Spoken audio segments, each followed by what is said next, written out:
Hey everyone, welcome to our Unit 2 After School Review Part 2. We're going to go over finish Unit 5. We couldn't finish that up last time, and then we'll get into Unit 6. So we left off around 20. We already did 27 in the old video, but we'll do 22 and 25 because we had to wrap that up. So this one says, so Unit 5, question 22. A perfectly competitive profit maximizing firm will continue to hire additional units of an input as long as so a perfectly competitive profit maximum firm will hire additional units of an input. This is a factor market question. Think inputs. As long as remember, it's marginal revenue product equals marginal cost of the factor. So marginal product the input is maximized? No, because if your marginal product is like 1, I still have more marginal product that you get, or the highest. You'll go to diminishing marginal return, so not that. Marginal cost of the input is maximized? No, we don't want to have the highest marginal cost. The value of the marginal product input exceeds the price of the input. Not exceeds if it's perfectly competitive, because the price of the input, the wage rate or rental rate, should equal the marginal revenue product. And remember, marginal revenue product is the same as value marginal product. Good. Value marginal. As long as, sorry, I read the question wrong. So you should keep hiring as long as, if this is true, you should keep doing what? Hiring. You would stop when they are what? Equal. Sorry, that's what I was looking at. Until they were equal, I read it as until, it said as long as. And let's look at D&E and make sure there's no better answer, because then I'd come back to this one. The revenue associated with the employment of the last unit is maximized. We don't maximize, we want profits maximized. So we want marginal revenue product until it equals the marginal cost or input price. The price of the product is greater than marginal cost input. That's not part of it. Price can be much lower than the wage rate, just so long as marginal product is higher. So yeah, it's when the value marginal product, the input, is greater than the cost of the input, the wage rate or rental rate, you hire. And you keep hiring until they're what?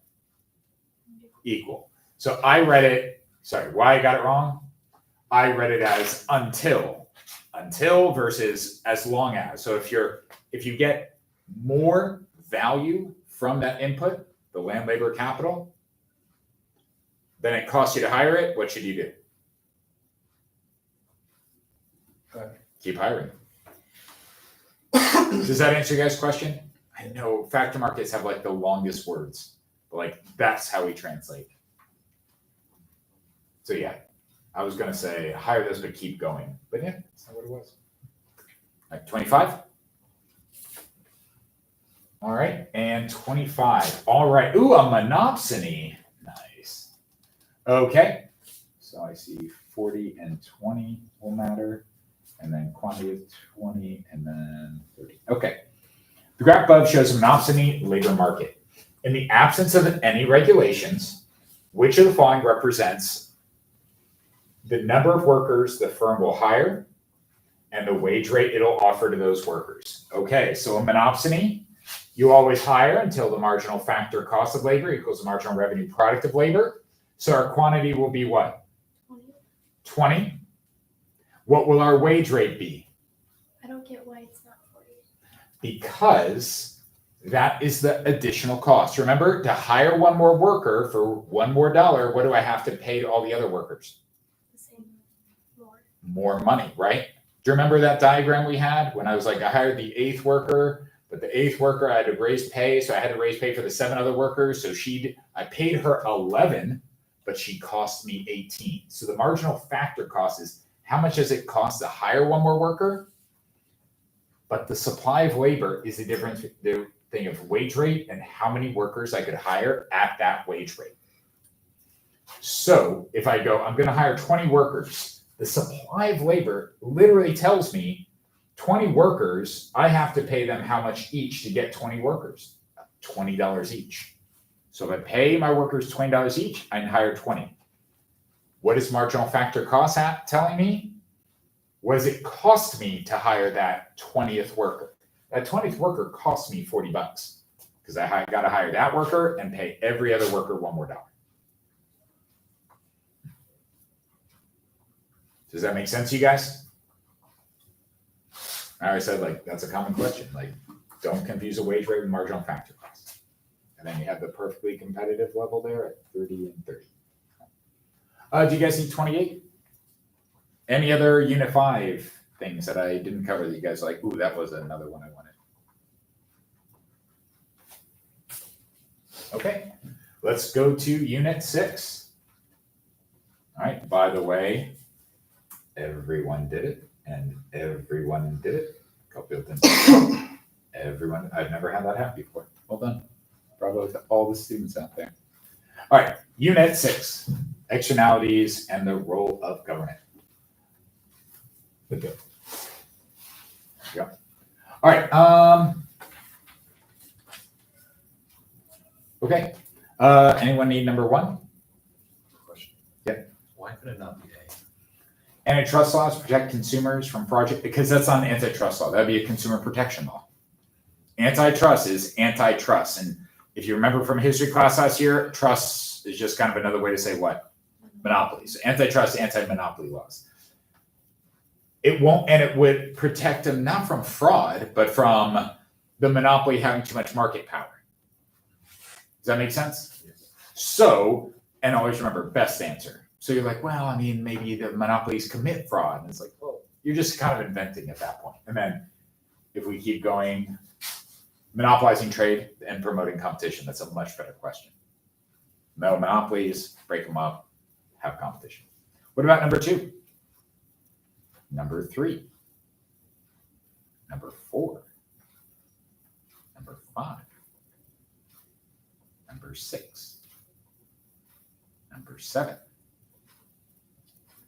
Number 8? 8? Okay, let's do that. Let me do this one quick. Government must provide public goods such as national defense because the free rider problem. If I said, guys, do we need national defense? We will go, yeah. And I go, okay, I need to take collections from how much you're willing to pay for your national defense. What would you guys probably all say to that? No. I'll just use it when you guys pay for it. You guys understand? And then what would you guys do? Not pay for it, just wait for someone else, and then we don't have national defense. So the answer here is public goods are often underproduced, so you need the government to force people to pay taxes, get rid of the free rider problem. So the production of public goods requires a kind of scale that private sector cannot achieve. It can. It's not a horrible answer, but it's probably a better one. It's very impossible to, there we go, exclude individuals who value public goods but do not pay for them. Free rider problem. That's it. Does that make sense? Yeah. Was there an option you're like, I like that one, why not? No, I just didn't. No, that's what it was. That's the key to public goods is like, hey, we all benefit, but if you're like, I'm not paying, I can't stop you from doing it. So you're just like, other people won't pay. And then we don't get the good, underproduced. That's the inefficiency of public goods, and government fixes it by going, taxes, you don't have a choice. Yeah. Well, there you go, fix it. No more free riders. Good.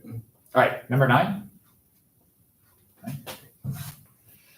Which of the following is true when there are negative externalities associated with the production of a good? Okay, we got to read through it. What is true if there are negative externalities? The market will adjust automatically to, okay, markets don't adjust automatically. Markets usually have market failure to equate the marginal social costs and marginal social benefits. Nope, we have market failures. This is literally a type of market failure. Marginal social costs will exceed, okay, if there's a negative externality, marginal social costs will exceed marginal private costs unless businesses are forced to internalize the external costs. That's it. Through usually what? How do you make businesses internalize the externality? Tax. What kind of tax? Pagovian tax. The Pagovian tax should be the value of the marginal external costs. So you make them pay it. The externality is internalized. Does that sound good? All right. Any other questions? Something that was like hard about this? Like, what's up? So we're in Unit 6. Yeah, any questions? Good. What about number 10? Ooh, okay. We're going fast. Okay. Assume the demand curve for a good is perfectly inelastic and the production of each unit of this good generates an external cost. So negative externality, perfectly inelastic demand curve.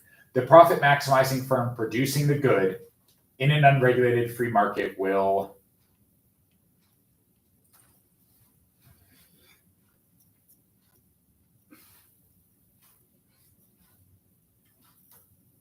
It'll produce same amount and no dead weight loss. Can you draw it? Okay, yeah, I can draw it. So, and a lot of these, like 100% you should draw it. So let's see here. We're gonna start with P&Q, right? We're going to have a marginal private cost. And there's a negative externality, so I'll just go ahead and draw my marginal social cost. And this is like, here, I'm gonna make that the color. That's the one that matters too. But demand is what? Perfectly inelastic. So what does that mean it looks like? It's vertical. Vertical, very good. So we'll go ahead and say, all right, I've got demand, but essentially that is marginal private benefit and marginal social benefit. So this is the curve we need to. Got it? So what is true about this? Well, our unregulated quantity would be right here because we have marginal private benefit, marginal private cost, and our unregulated price would be right here.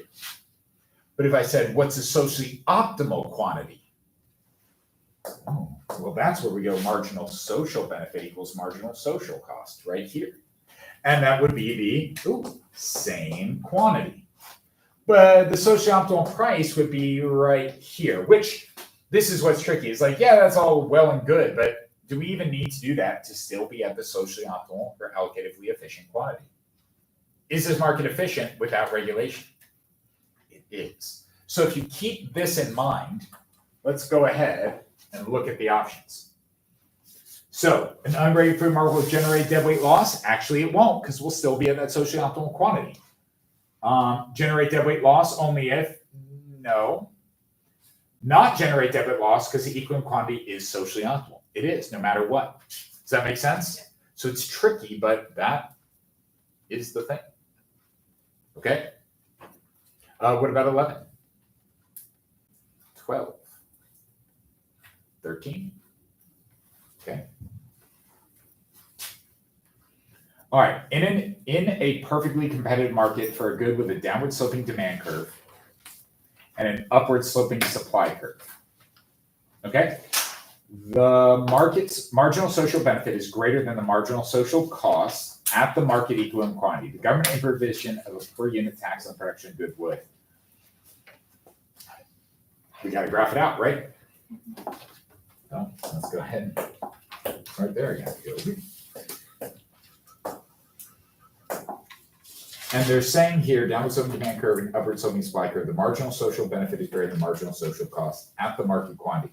This is going to be interesting because this is our marginal social benefit. And okay, it doesn't tell you what kind of externality there is, marginal social cost.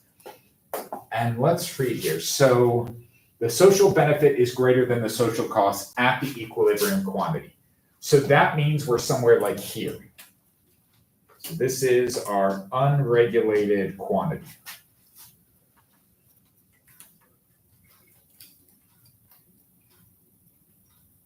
Okay, I see it. The government imposition of a new per unit tax on the production of the good would. So is this a positive externality? If the benefit's higher? Yeah, it should be a positive externality. Hold on, let me just say it. Downstream demand curve, marginal social benefit greater than the marginal social cost at the equilibrium quantity. Got it? So we should have like private benefit here.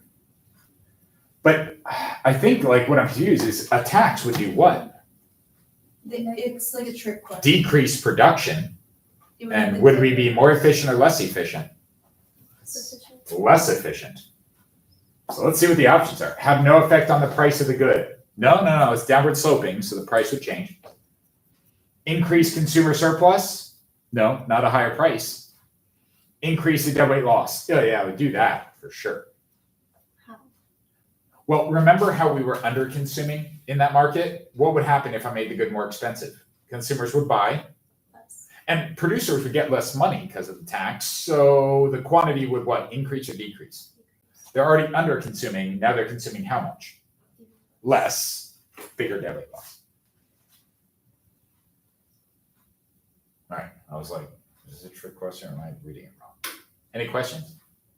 Is there a way to draw the deadweight loss, or is that something like conceptual? You don't have to. Yes, you could, but they're not telling you what kind of externality it is. I don't know where the private cost essentially is. I could draw with an assumption of a marginal private benefit being below the demand curve and then drawing that deadweight loss. And then if you have less quantity, it would be bigger. So I could do all those things, but it's not asking that. It's just in general. This is a weird question, but also would be weirder if they're like, yeah, grab it. So is that good? All right, 14. I get it. I just don't understand why it's not subsidizing corn farmers. Okay, which of fund policy intended to address a market failure? Use of government policy intended to address taxing the use of toxic pesticides. So negative externality, toxic is your one. Finding farms to outsource job to lower labor costs.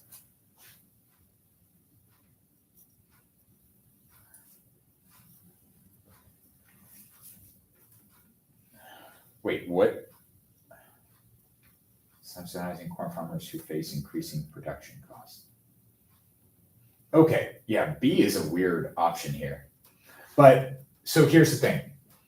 If firms face increasing production costs, well, an efficient market would show that, right? Supply would decrease, and therefore we would be where supply equals demand, right? So it's not like a positive external.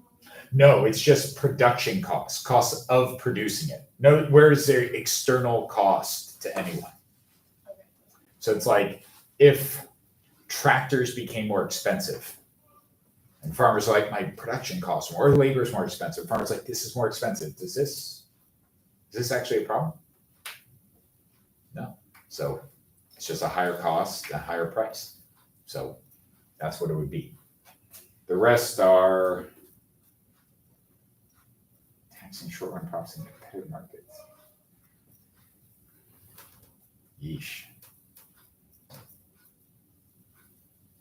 Oh, profits in competitive markets, yeah, because that would keep the price on subsidized entry of firms in market with existing nationality. That would be good because it produces goods. Finding firms that outsource jobs, so that's a curious question there. So, yeah. All right, guys. All right, 15. Okay, This is the one that got brought up in class today, like the weird one. this one. Public goods are typically provided by the government because private markets tend to produce less than socioeconomic quantity. That's what we put. I put A, so why is it not A? Do governments produce public goods at a higher cost? Well, no, it's because private markets tend to. and I Oh, thought- no, typically, what's more efficient at production, government or private firms? But I thought that since they're exclusive, would they make it higher to make it more exclusive? They are exclusive. Like private goods are exclusive. Not private goods, private markets can make public goods. Like, can a firm make something that everyone can use and is non-robberous or non-suitable? Yeah, sure, why not? Okay, they make art in there, and they probably make it cheaper because private firms tend to be more efficient than the government, not always, but usually. Okay, so saying that is just like, I don't know where you're getting that, but they'll produce less because in private markets, when I go, everyone chip in, what will a lot of people do? Not say, you can exclude me, I'll use it when you build it and not pay for your other problem. And private markets also produce less than like what social wants when it gives a positive externality, right? Is it normally a positive externality? Yes, but that's a positive externality. Is a No, public I good. know, I was just asking. Yes, So that's true. with a positive externality, unregulated markets will Produce underproduce. less. Okay. So private markets, like that's the same as private goods, or are those different things? No, private markets would be like, hey, I want to build a bridge that you'll all use and love and get a lot of benefit. It has a cost to it. Please chip in. So private markets are public goods. They can make a public good, yes. Okay. But it's like getting everyone to pay when I can't force you to pay is tough. That'd be a private market. All right, what about 16? 17. Okay. which applies like a result in allocative inefficiency, so market failure. An oligopoly market structure, that would be inefficient. A firm producing level output is equal to the marginal cost.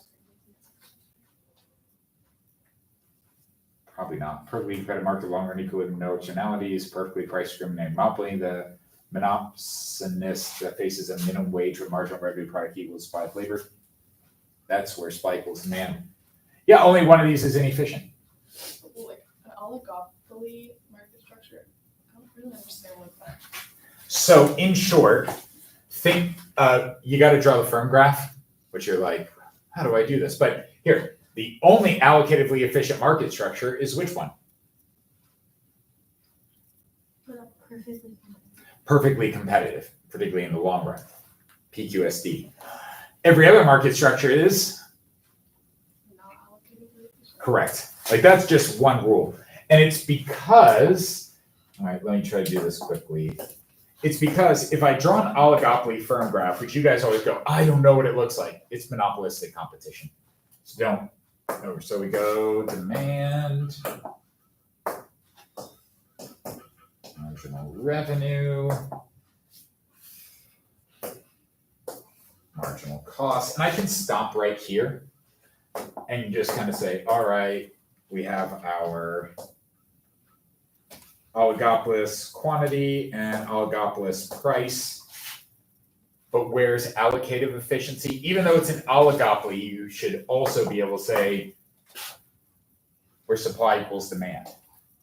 So are we at allocatively efficient quantity? No. And the other firms wouldn't be either, so they're going to underproduce.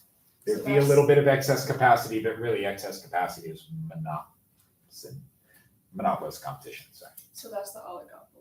Same as monopolist competition. Don't ever overthink the oligopoly graph. But do you see that with that downward sloping demand curve and differentiation, they can charge a higher price? So they do, and therefore they're not PQSD. But a monopoly could, or a monopsony could, if you have a price ceiling or a wage cap, or I'm sorry, wage floor, bringing the wages up, and all these others could be efficient. All right, what about 19? Yeah. Just about the last one. Is monopolistic competition, do they have a market graph too, or is it just different? Monopolist competition. There's no real market graph due to the product differentiation. So it's like, well, how do I put a market demand for different goods? It's very hard. All right, but they would also have that downward sloping demand curve, and therefore they're all not producing at their firm supply and demand. So even that. So 19. I thought that when it was a Right. positive externality, the marginal private benefit. Hold on. Let me just read it because this could be the thing I tend to avoid with you guys. Graph is a marginal private benefit and the marginal social benefit and the marginal social costs of producing good. Which one correctly identifies both problem illustrating the graph and the remedy of the problem. So that should be a what? What kind of externality?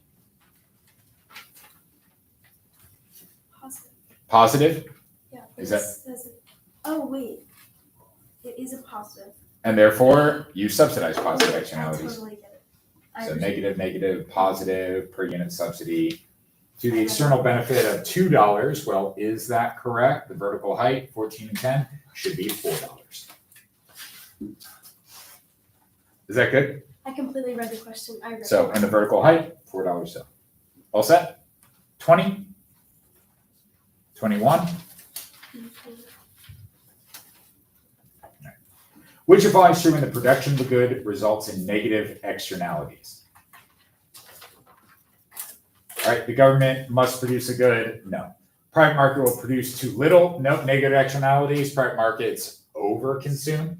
Private market price will be too low, yes, causing people to overconsume the good. We raise it with a Bogovian tax to decrease production to the socially optimal level. Yeah, I picked, I guess I think I misread C and I picked E. Is that E wrong or is it just not a good answer? No, if it's unregulated, could private firms maximize profits? Oh, yeah. Cigarette companies in the 80s. They maximize profits for sure. Did it say unregulated though? It doesn't, if it doesn't say regulated. Oh, no, it just doesn't say regulated either. It So you just just says assume private it doesn't firm. matter. Yeah. They wouldn't be if the government regulates, but it didn't say they did or didn't, so you can kind of assume not. All right, 22.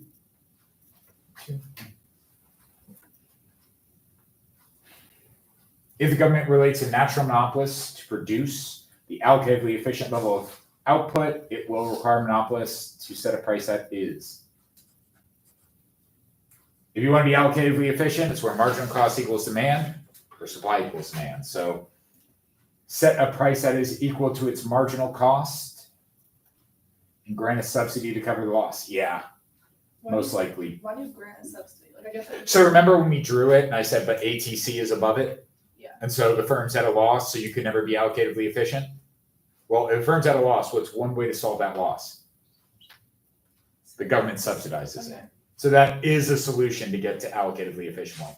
You would probably, I know you're thinking, what about the compromise point? I'm like, well, was the compromise point allocatively efficient? No, it still had a deadweight loss. It was just very small. Oh, yeah, okay. Can you explain why the marginal cost curve, or the marginal cost is equal to supply curve? So our general rule is a firm supply curve is marginal cost curve above ABC. That. So why is it the marginal cost curve? Because allocated efficient is where supply equals demand. And a marginal cost curve, remember, supply is based on a firm's cost structure. Marginal cost, like, literally is that cost structure.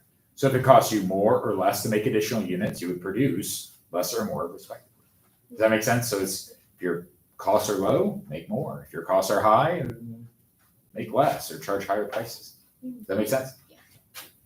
All right, 23. Okay. Yeah, there's your natural monopoly. All right. The graph above shows the pricing condition for a natural monopoly, the amount of lump sum subsidy required to regulate the money. Okay, so it's the same question. So lump sum subsidy is, here, I'll just show you guys really quick. So if we're going to go ahead and find the allocatively efficient level of production, that's going to be here, and we want a price of P2. You guys got that? However, if we go to cost, that's the ATC and over the price of P3, which means this area is the firm's loss. So the only way we can get them to be at point K, the allocatively efficient point, is for the government to cover that loss through A, and a subsidy of P3 minus P2 times whatever that number is. Let's see what it is. Come on. Q3. Yeah, so it's going to be P2, oh, so it's going to be P3, P2, JK. P2, P3, JK, D. Why isn't it like, I don't know, I feel like deadweight loss is always like a triangle. It's not asking for deadweight loss. It's talking about the firm's loss. Oh, okay. Remember, so Yeah. ATC is above above the price, so my average revenue is P2, but my average cost is P3. So it costs me $3 to make each unit, but I only get 2. That's a loss, not deadweight loss. Different. It's not the opposite of profit. Negative profit. Loss. All right, 24, 25, 26, 27. We're all done. Okay, cool. Good luck, guys. I hope this helps, and I'll see you guys on the other side.